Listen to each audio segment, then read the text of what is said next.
Okay, let's talk about making a nasty hip-hop snare drum. This is not for the meek. We are out to destroy. In the video before this, I took a snare drum and I turned that into a kick. And on this one, I'm going to start with the snare drum, and I'm going to turn it into a cooler snare drum. All right, so let's hear what I'm up to.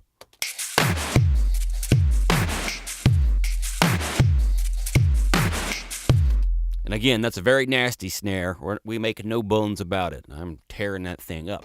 Now let's hear it. Rhino is doing a majority of that work, and then I've got quite a bit of compression and tape emulation, and that's all on purpose so I can really slam the thing. But that allows us to do some pretty creative stuff with Rhino. All right, here it is without Rhino.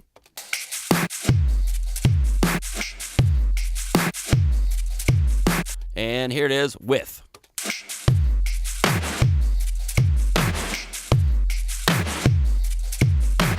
And I don't think I would call that like the flagship snare of what Rhino can do, but it just shows one of the creative possibilities. And I think that's the biggest selling point for Rhino and why I'm so damn excited about the thing. When I want to tweak, I don't think I found a gadget where I can tweak drums like this.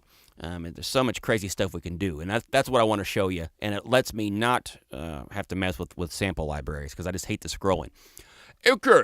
So, let's see how I did it. I started out, let's turn off the click, and let's see if I process the direct signal any, because we can go pretty heavy with that in Rhino. And nope, I left it all alone. Okay, so I added oomph to thicken the thing up. So we'll edit the oomph, and much like the kick drum tutorial I did before this, I'm using the pitch dive. And again, the pitch dive lets us start out at a high frequency, in this case 271, and then go down into 72, which 72 is really low.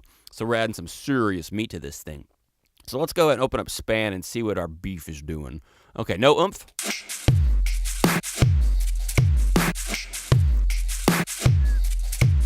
All right, and then again, pay attention to this 100 to 200 region. That's where the oomph is. All right, now watch it with it on.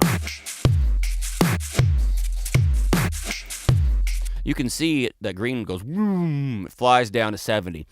And it's kind of subtle here. We're not really overdoing this, but if we needed meat, we just got a lot of it. So, I mean, it's up to you how much to blend in. Okay. I'm liking the oomph there. Not a whole lot of reason to change that, and I've covered a lot of this stuff in the previous tutorials. But now the click was a big deal. Now, the click was originally designed for when we were restoring like rock kicks and like metal Pantera type clicks, where if the kick drum doesn't have that, we could blend that in. Well, and so normally it's kind of a fast, just going kind of thing. Well, in this particular case, let's turn off the direct sound and the oomph, so we hear just a click. See, that sounds like the world's cheapest shotgun emulation. Again, this wasn't really intended to be a reverb, and that's kind of what we're using it as. Definitely does not have the vibe of, let's put it another way. This thing has 10,000 times more vibe than your average Bricasti or Lexicon in terms of just lo-fi garbage. Now, for like the Pantera type kicks, we would go way down here, and I wouldn't be compressing near as hardcore as I am here. But let's hear it with this shape thing down here in the bottom right.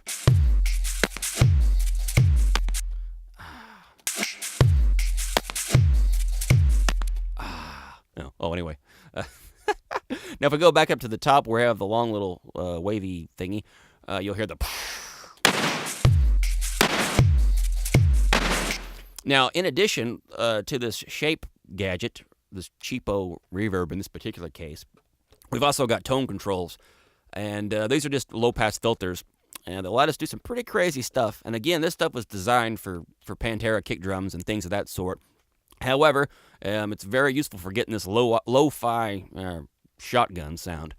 All right, we turn the filter all the way up. You're going to hear a lot of static white noise type junk. And some of you are going, oh, no!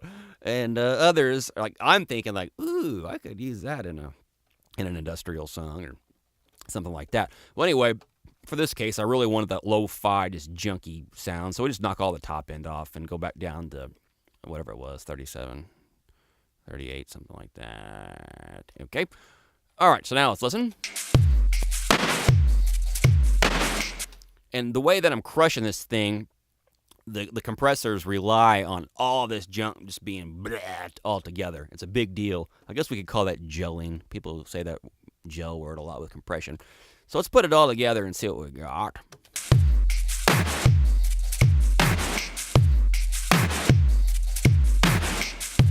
And might be a little bit hot coming out of here, so we can adjust. And again, the compressors are going to react to that, but we can pull the output gain of Rhino down.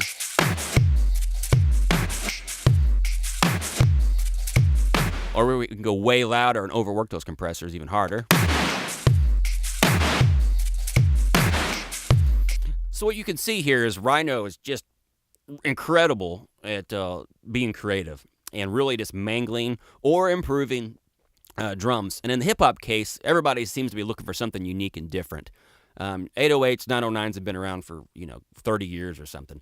So it gets kind of interesting to really breathe life into new drums and really break some rules.